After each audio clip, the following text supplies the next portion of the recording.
Hola, my name is Claudia Holguín Mendoza, and I'm the coordinator of the Spanish Heritage Language Program at the University of Oregon. And if you are interested in learning more about Spanish and Latino culture, I would like to invite you to learn more about our classes here in the Heritage Program that we are offering in the Romance Language Department. My name's Amy Costales, and I'm an instructor of Spanish. I teach Spanish for heritage speakers and Spanish as a second language. Something I'd like to address is, who are these classes for? Spanish 308 has methodology for heritage speakers in mind. At the same time, the class is for anybody who's interested in working with Latinos in the United States or understanding linguistic variation in the Spanish-speaking world anywhere. And I think students have Latino, non-Latino, heritage, non-heritage have been very passionate and excited about this class. 218 and 228 are 200-level Spanish classes for heritage students who need to develop their Spanish up to the 300 level, but have a linguistic profile that means they need classes for heritage students. However, we also have students that for some reason, although maybe they didn't grow up with Spanish in their house, have a heritage profile, so this class is for those students as well. In our Spanish Heritage Program, we are creating classes that are a reflection of the real world. So students bring their own experiences as bilingual, multilingual, multicultural people. And I think that this is the richness of our program because it's very inclusive. Students from all types of backgrounds are welcome. Hi, my name is John Jaramillo. I'm a student at the University of Oregon, and my major is Spanish and International Studies. Before I came to the university, I've been speaking Spanish since I was a little kid, and my family is a mixed family. My mother's side of the family from North America and my father from South America, from Ecuador. My feeling is that for people like me, a Heritage Speakers program is just it seems like a no-brainer. It's something that needs to happen because there are a lot of people like me who have inhabited two linguistic worlds all their lives, and a program that has a pedagogy and a curriculum that addresses our needs is extremely important. And I was very pleased to have participated in a border linguistics class recently that really opened my eyes to see the Latino population in the United States through a much broader lens than I had thought I had before. I thought I was pretty progressive, and after taking the class I realized I'm still just, you know, like a baby in diapers in many ways in trying to understand how Latino identity is created linguistically and through the phenomenon of code switching and bilingual Spanglish, I guess, you know, or Espangles as they call it in Spanish. So I highly recommend for you, if anyone who has a working knowledge of Spanish and has had that since childhood and has never really had any formal education in Spanish, if you're really interested in finding out more about your culture, your heritage, I think this is the way to go, and I highly recommend it, and I hope you will give it a try. Another very important aspect of our heritage program is that our classes possess a specific pedagogical components that allow students that grew up speaking Spanish at home to develop their linguistic skills. Hi, my name is Jessica Mesa, and I'm a junior at the University of Oregon. My majors are International Studies and Spanish, and I'm also trying to minor in Ethnic Studies. The reason why I was so interested in the Heritage Language Program classes that were offered to us was because I was exposed to Spanish all my life, and I was taught that there was always a separation between Spanish and English. But as I would talk to other students who were also exposed to Spanish and English, that wasn't the case. We knew no separation, and so there was always that matter of if it was right or wrong for us to do that. And these classes have really taught me that it's okay.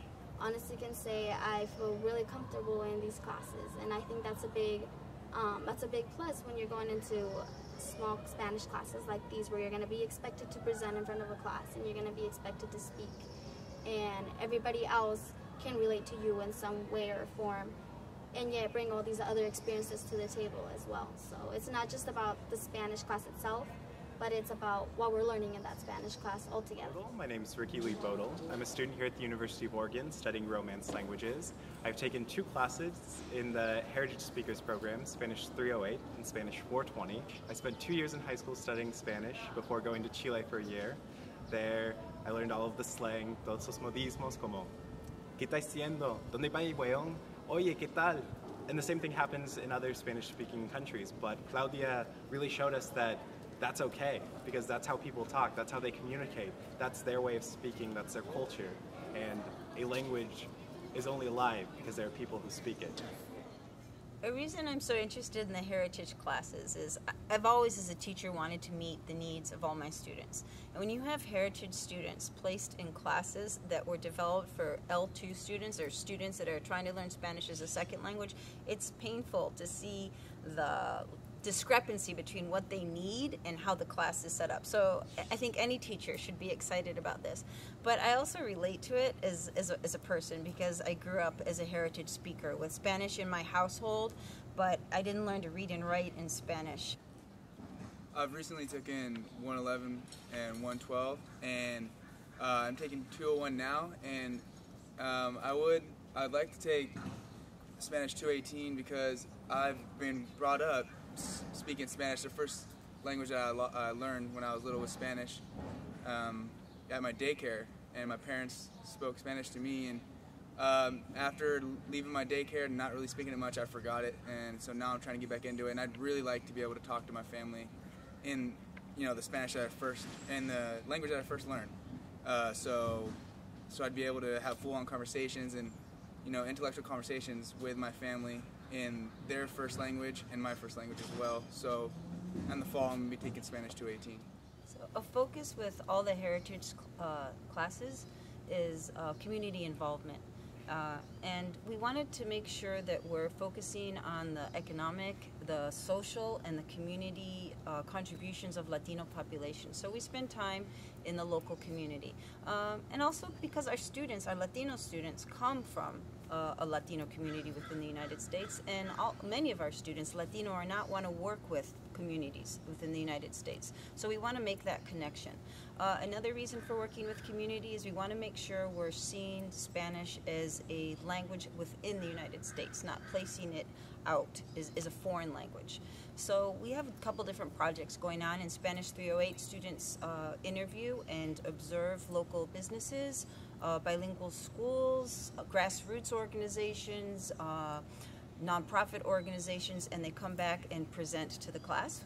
We also this summer have students, instead of observing, actually working with a grassroots community organization. And for the 218 and the 228 classes, we have students are going to write about their personal stories, and they're also going to interview people in the community. And as I said, this is our focus. We're just beginning, and we'll see where it evolves to, because I don't think we're done. Hello, my name is Jessica Zapata. I am from Mexico, and I came to Eugene, Oregon 5 years ago. I decided to begin the organization Eugene Arte Latino. A few months ago, I met Claudia Olguin. She's working in the university in the Roman language program. So she told me about the program Latin Heritage. And she was telling me that she wants to open that for the community. So I say, okay, right, I can help you with that, because my purpose here in the community is to invite the kids and the parents to come to the university, learn about the university. And the good thing of the class she's teaching is that she teaches Spanish for the students, and they talk about the Mexican roots, about the language, about the different Spanish from around the world. And I'm really glad that this program exists, because it's opening the point of view to the youths, and they are teaching them very good things. So I'm really glad.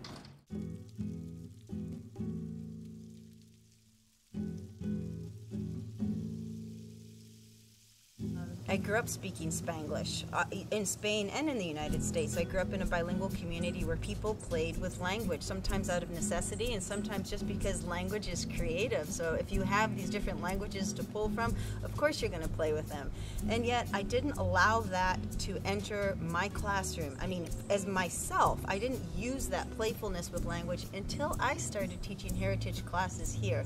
And suddenly I feel liberated to take words that I use in my daily life in Latin America and in the United States, speaking with Latinos, and for the first time I use them in a classroom in a different way. And I really enjoy that I feel myself that my Spanish is validated by these classes. Once more, I want to invite you all to learn more about the Spanish Heritage Language Program here at the University of Oregon. In our classes, we are reflecting about a current world that is in constant change, and where we have not only one experience, but multiple experiences. In our classes, our students are reflecting on these different experiences, and they can relate to each other.